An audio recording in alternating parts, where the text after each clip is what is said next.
What's up, guys? A little bit longer recap once again today. Going forward, we're only going to have 2 or 3 games, so this should be shorter. But let's just get right into it. First game we have is Washington Philly. Philly was able to come out victorious in this game. It's a pretty high-scoring battle.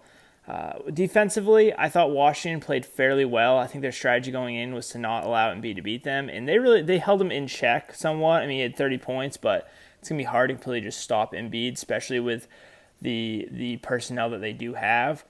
But that allowed Tobias Harris to kind of roam free and really be a real huge factor in this game. He had 37 points, and that was the real difference. The Wizards allowed him to get all the open points, and they just didn't have enough firepower on the other end to catch up or keep up.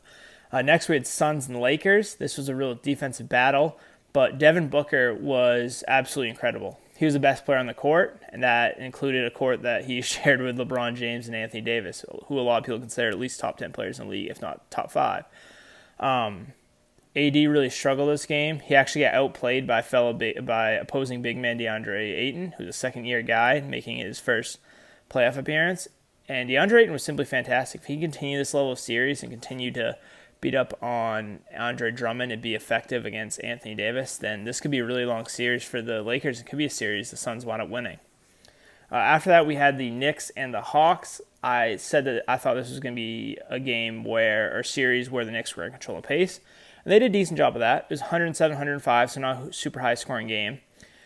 But the real concern with the Knicks was their star player, who I said, Julius Randle, was going to be the best player on the court. He did not play like it. He shot really poorly from the field. So I do think that bodes well for the Knicks going forward, because I do think going forward he'll have much better performances than what he showed, and those should result in wins, especially with the game this close. The last game of the night, I didn't talk about it. I said I thought the Jazz were going to win in 5 against the Grizzlies. I did not know that Donovan Mitchell, I just got the update from Shams that he is going to play game 2, but he was ruled out kind of last second of game 1, and the Grizzlies were able to take advantage of it. Dylan Brooks was incredible for that game. Jonas Valanciunas played well. Ja did his thing. And this is going to be a long series, especially, they ruled him out. The medical staff said he wasn't ready to play. So if Donovan Mitchell's far less than 100%, which it kind of sounds like by the medical staff being really cautious in wanting him back, this could be a series that the Grizzlies are able to steal from the Jazz. So I'll be back again tomorrow, guys, with an NBA recap.